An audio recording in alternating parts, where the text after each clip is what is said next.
નડિયાદની બજારમાં ગેસનો બાટલો ફાટ્યો, મચી અફરાતફરી।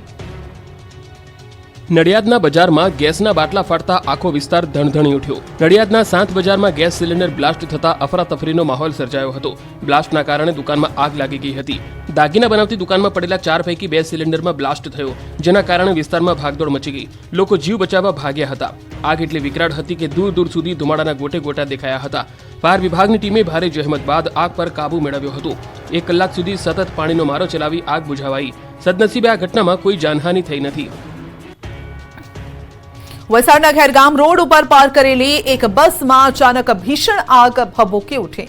બુલેટ ટ્રેનના ચાલી રહેલા પ્રોજેક્ટમાં કામ કરતી આ બસ પ્રોજેક્ટના કર્મચારીઓને લાવવા જવાનું કામ કરતી હતી। જો કે બસને રોડની સાઈડમાં પાર્ક કરી હતી।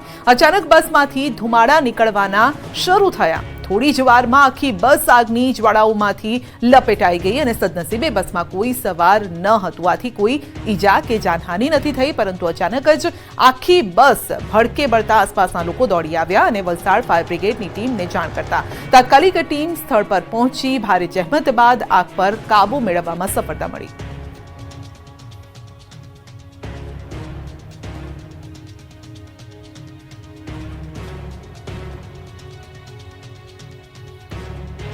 તો આખી બસ આગની જ્વાળાઓમાં લપેટાઈ ગઈ હતી। અચાનક જ બસમાં આગ લાગી હતી।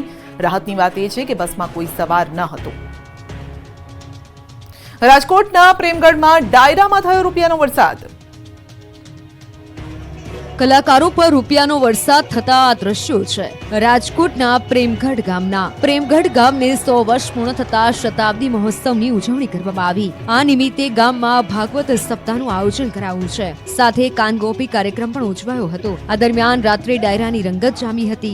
ડાયરામાં કલાકારોએ એવી મોજ કરાવી કે લોકો ડોલવા લાગ્યા હતા। લોકોએ સ્ટેજ પર એટલા રૂપિયા ઉડાડ્યા કે રીતસરનું સ્ટેજ પર રૂપિયાની પથારી થઈ ગઈ હતી। ડાયરાની જમાવટમાં લોકોએ રૂપિયાનો એટલો વરસાદ કર્યો કે કલાકારો પણ ઢંકાઈ ગયા। કલાકારો એક બાદ એક ગીત લલકારતા હતા અને ડાયરો માણવા આવેલા લોકો એક બાદ એક આવી રૂપિયાનો વરસાદ કરી રહ્યા હતા। એટલા રૂપિયા ઉડ્યા કે સ્ટેજ પણ ઢૂંકું પડ્યું। કોઈ ડોલરનો વરસાદ કરતું હતું તો કોઈ ભારતીય ચલણી નોટો વરસાવી રહ્યા હતા। જોતજોતામાં તો લાખો રૂપિયા એકત્ર થઈ ગયા। ડાયરામાં એકત્ર થયેલા રૂપિયા ગામમાં આવેલા મહાદેવ મંદિરના જીર્ણોદ્વારમાં વાપરવામાં આવશે। સુરતમાં પ્લેન બંધ થઈ જતા મારવા પડ્યા ધક્કા, વિડીયો થયો વાયરલ। સામાન્ય રીતે રસ્તા પર વાહન ખોટકાય તો તેને ધક્કા મારતા દ્રશ્યો જોયા હશે, પણ સુરત એરપોર્ટ પર એર એમ્બ્યુલન્સને લોકો ધક્કા મારતા હોય તેવો વિડીયો સામે આવ્યો છે। સુરત એરપોર્ટ પર એર એમ્બ્યુલન્સ રનવે પર જતા સમયે બંધ થઈ ગઈ, જેથી આ પ્લેનને પાર્કિંગ સાઇટ પર ખસેડવા માટે એરપોર્ટના ક્રૂ મેમ્બર્સ અને એરપોર્ટ ગ્રાઉન્ડ સ્ટાફને બોલાવવામાં આવ્યો, જેમને ધક્કા મારીને એર એમ્બ્યુલન્સને પાર્કિંગ સાઇટ પર ખસેડી। કહેવામાં આવી રહ્યું છે કે ટેકનિકલ ખામીના કારણે પ્લેન બંધ થઈ ગયું હતું। રનવે પર પહોંચે તે પહેલા જ પ્લેન અધ વચ્ચે બંધ થઈ ગયું હતું, જેથી તેને ખસેડવાની જરૂર ઊભી થઈ અને એરપોર્ટનો ગ્રાઉન્ડ સ્ટાફ પ્લેનને ખસેડવામાં જોતરાયો। ધક્કા મારીને ભારે જહેમત બાદ પ્લેનને પાર્કિંગ સાઇડમાં ખસેડ્યું। ગુજરાતના ખેડૂતો માટે આનંદના સમાચાર। રાજ્યમાં ચોમાસાની થઈ જશે વહેલી એન્ટ્રી। અંબાલાલ પટેલે કરી છે ખતરનાક આગાહી। ગુજરાતમાં હજુ તો ઉનાળો બરાબરનો માંડ જામ્યો છે। હજુ તો આકરી ગરમી 10 થી 15 દિવસથી પડી રહી છે, ત્યારે ગુજરાતીઓ પર ફરી એકવાર માવઠાનો ખતરો મંડરાઈ રહ્યો છે। હવામાન વિભાગે 7 દિવસ વરસાદની આગાહી કરી છે, તો હવામાન નિષ્ણાત અંબાલાલ પટેલે ખેડૂતોને હૈયે ટાઢક વડે તેવી આગાહી કરી છે। જે રીતે કાળઝાળ ગરમી પડી રહી છે તે જોતા ક્યારે વરસાદ આવશે તેવી ખેડૂતો કુદરતને આજીજી કરી રહ્યા છે, ત્યારે આ વર્ષે વહેલા ચોમાસાના સંકેત મળ્યા છે। હવામાન શાસ્ત્રી અંબાલાલ પટેલની નવી આગાહી ખુશ કરી દે તેવી છે। અખાત્રીજનો પવન જોઈને હવામાન નિષ્ણાતે આ વર્ષે વહેલું ચોમાસું આવવાની ભવિષ્યવાણી કરી છે। વહેલા વરસાદની આગાહી કરાઈ છે। મે મહિનાના અંતમાં જૂનની શરૂઆતમાં અરબી સમુદ્રમાં ચક્રવાત સર્જાઈ શકે છે। બંગાળમાં ઉપસાગરમાં 16 મે થી મોટી હલચલ જોવા મળશે। 24 મે સુધી અંદમાન નિકોબાર ટાપુમાં ચોમાસું બેસી જશે। આ કારણે દક્ષિણ ભારતમાં ચોમાસું વહેલું આવશે। 24 મે થી 5 જૂન સુધી ફરી ગુજરાતમાં વરસાદ થશે। રોહિણી નક્ષત્રમાં ગુજરાતમાં થઈ શકે છે વરસાદ। 24 મે થી 5 જૂન સુધી રોહિણી નક્ષત્રમાં વરસાદ કેટલો ભાગ બચે છે। આ વખતે અખાત્રીજે નૈઋત્યનું પવન જતું હોવાથી ચોમાસું વહેલું આવશે। આ ઉપરાંત મેના અંતમાં જૂની શરૂઆતમાં અરબસાગરમાં ચક્રવાત થશે। 16મી મે થી બંગાળ ઉપસાગરમાં ચક્રવાત થવાની શક્યતા છે। 16 થી 24 મેમાં અંદમાન નિકોબાર ટાપુ પર ચોમાસું બેસી જશે અને આ ચોમાસું જે છે એ આગળ દક્ષિણ સુધી બેસી શકે, પણ આ ચોમાસું નિરંતર ચોમાસું વળી ન શકે। શકાય. હવામાનની નોંધ પ્રમાણે જે ચોમાસું આવશે તે ચોમાસું ખરું ગણી શકાશે. તો ગુજરાતીઓને હજુ ગરમીથી છુટકારો નહીં મળે. હજુ ગરમી ગઈ નથી, ફરી તપાવશે ગુજરાતને. 15 થી 20 મે ફરી ગુજરાતમાં તપાવશે ગરમી. હવામાન નિષ્ણાત અંબાલાલ પટેલે આગાહી કરી છે કે મધ્ય ગુજરાતના ભાગોમાં આકરી ગરમી પડશે. મધ્ય ગુજરાતમાં પારો 43 ડિગ્રીએ પહોંચી શકે છે. કેટલાક ભાગોમાં પારો 44 ડિગ્રીએ પહોંચી શકે છે.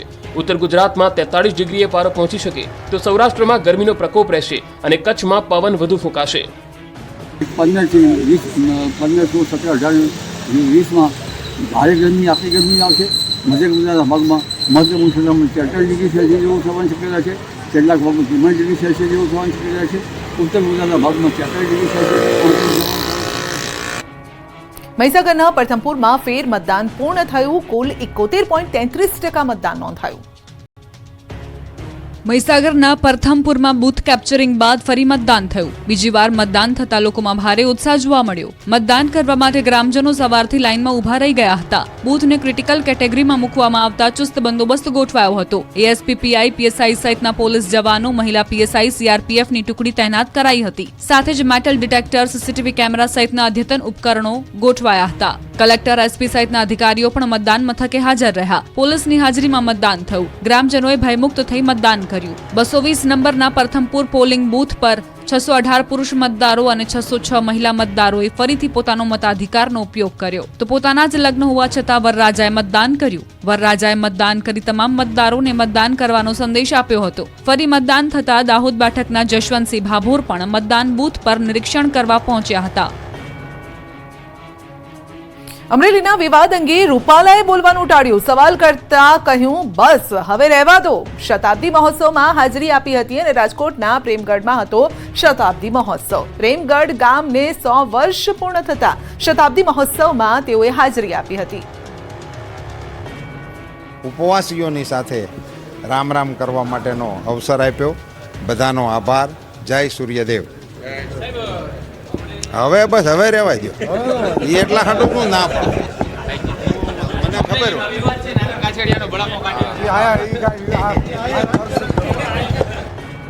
ઇફકોના ચેરમેન દિલીપ સંઘાણીનું નિવેદન, વિકાસ સિવાય હાલ કોઈ વાત નથી. ખેડૂતો માટે નક્કર કામગીરી કરવામાં આવે છે. વાદ વિવાદ નહીં, વિકાસ સિવાય વાત નહીં. હું કોઈ જૂથવાદમાં પડવાનું નથી તેવું સંઘાણીનું કહેવું છે. ચૂંટણી બિનહરીફ જીત્યા બાદ રાજકોટ પહોંચ્યા દિલીપ સંઘાણી. રાજકોટ એરપોર્ટ પર સંઘાણીનું ભવ્ય સ્વાગત કરાયું.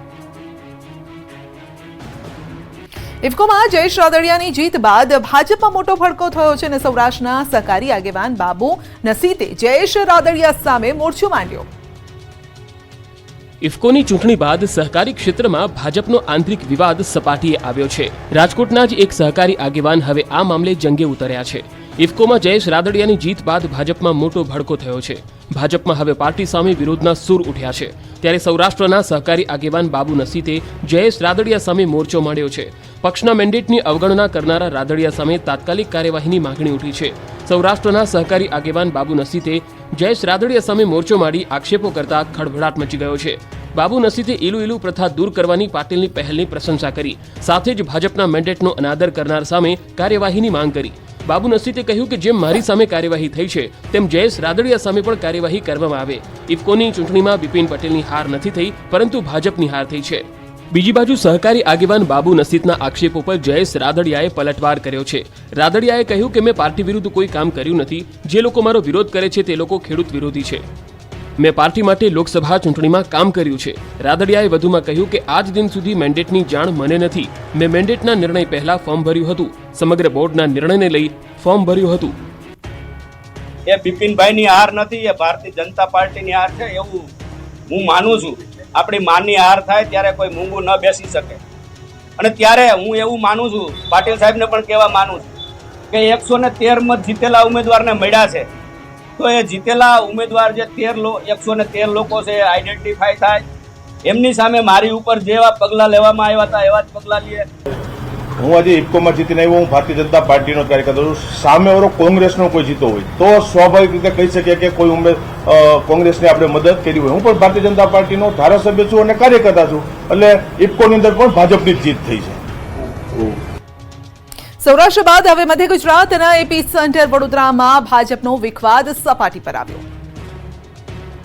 2 દિવસથી સૌરાષ્ટ્રમાં ભાજપનો આંતરિક ઉભરો સામે આવી રહ્યો છે, ત્યારે હવે આ વિવાદ મધ્ય ગુજરાત સુધી પહોંચી ગયો છે. મધ્ય ગુજરાતના એપી સેન્ટર વડોદરામાં ભાજપમાં ભડકો થયો. મતદાન પૂર્ણ થતાં જ ભાજપનો આંતરિક વિવાદ સામે આવ્યો છે. વડોદરાના ભાજપની વોર્ડ કક્ષાની જૂથબંધી સપાટી પર આવી. ભાજપ મહિલા કોર્પોરેટર સામે પક્ષના કાર્યકરોએ દેખાવો કર્યા. બહિષ્કારના પોસ્ટર સાથે આજવા રોડ પર દેખાવો કર્યા. અગાઉ ભાજપ કાર્યકર્તા હિરેન બ્રહ્મભટ્ટ સામે મહિલા કોર્પોરેટરે લગાવ્યા હતા આક્ષેપો. હવે હિરેન બ્રહ્મભટ્ટના સમર્થનમાં કાર્યકર્તાઓ સામે આવ્યા. મહિલા કોર્પોરેટર માફી માંગે તેવી માંગ કરી. ગુજરાતમાં મતદાને 5 દિવસ બાદ સુરતના કોંગ્રેસના ઉમેદવાર નિલેશ કુંભાણીનો હાઈ વોલ્ટેજ ડ્રામા, કહ્યું કે મેં કોંગ્રેસ સાથે 2017નો બદલો લીધો. ગુજરાતમાં મતદાન પૂર્ણ થયા બાદ અચાનક જ સુરત કોંગ્રેસના ઉમેદવાર નિલેશ કુંભાણી પ્રગટ થયા. મીડિયા સમક્ષ આવી હાઈ વોલ્ટેજ ડ્રામા કર્યો. સુરત લોકસભા ચૂંટણીમાં હાઈ વોલ્ટેજ ડ્રામા સર્જનાર કોંગ્રેસના ઉમેદવાર નિલેશ કુંભાણી છેલ્લા 22 દિવસથી ગુમ હતા, ત્યારે મીડિયા સમક્ષ હાજર થયા અને તેમણે કોંગ્રેસ પર આક્ષેપ કરતા કહ્યું કે મેં નહીં, કોંગ્રેસે મારી સાથે ગદ્દારી કરી છે. જો કે વધુમાં તેમણે કહ્યું કે મારે ભાજપ સાથે કંઈ લેવા દેવા નથી. નિલેશ કુંભાણીએ કોંગ્રેસ પર સણસણતા આક્ષેપ કરતા કહ્યું કે કોઈ માયનો લાલ પેદા નથી થયો જે મને મારી શકે. કોંગ્રેસના સુરતના 5 નેતાઓના કારણે મેં આ કર્યું છે. મારા ઠેકેદારો કોંગ્રેસના કાર્યકર્તાઓ છે. હું અને મારા ઠેકેદારો એક સાથે છીએ. કોંગ્રેસે વિરોધ કરવાનું શરૂ કર્યું એટલે કોંગ્રેસના નેતાઓએ 2017માં મારી સાથે બદલો લીધો, એટલે મેં આ પરિવાર સાથે બદલો લીધો છે. મારા ઠેકેદારો અને કાર્યકર્તાઓએ બદલો લીધો અને હું પણ તેમાં સાથે છું. તો મારા નિવેદનથી કોંગ્રેસને કોઈ નુકસાન ન થાય એટલા માટે હું ચૂપ હતો તેવો દાવો કર્યો. પરેશ ધાનાણી, શક્તિસિંહ ગોહિલની મર્યાદા નડતી હતી, એટલા માટે નિવેદન આપવા ચૂંટણી પતે પછી મારે હાજર થવું હતું. ચૂંટણી પૂર્ણ થતા નેતાઓ હળવા ફૂલ થયા. વિજાપુરના ભાજપના ઉમેદવાર CJ ચાવડાએ ગાયું ભજન. તાજેતરમાં